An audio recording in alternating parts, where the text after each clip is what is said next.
It's one of the hottest shows around at the moment, but how real are the crime scenes of Dexter? We speak to crime scene cleaner Pam Marsden about her unique job and what it's like to be on a real crime scene. Well, exactly what I do is clean up crime scenes, death scenes, anything with a biohazardous mess. There was nobody else doing it. I first read about it in the Financial Review. There was a woman in the States doing it, and I thought, that sounds really interesting. And after I did a bit of research, I found that there wasn't anybody doing it here. It had fallen to the police or the fireys or even worse, victims of crime themselves. So I decided to start it up. It's a job most wouldn't dream of doing. But does it get emotional cleaning up after death?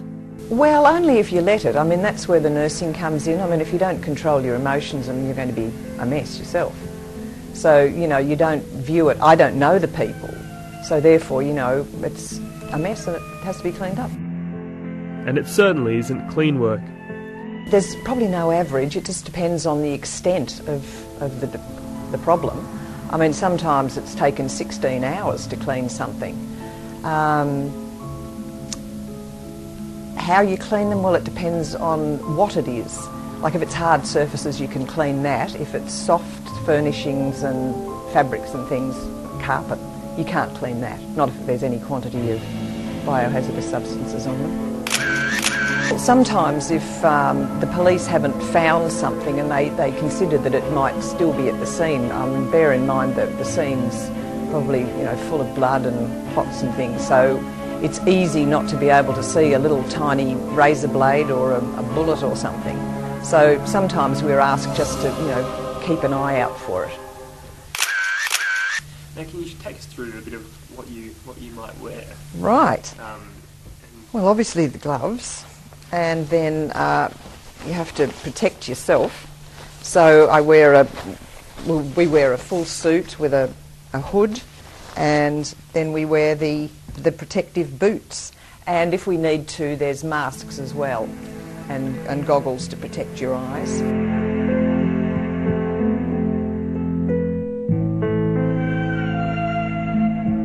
Pam says when she looks back on the past 12 years, there are several cases that stick out in her mind. Well, it's probably the high-profile cases. You know, when you've had triple murders and, you know, all that sort of stuff. Seth Gonzalez, you know, that was pretty nasty, because that was huge. It's always in the press beforehand, all those sort of high-profile cases, and so you do sort of know, and you think, oh, I'll have that in a week or so.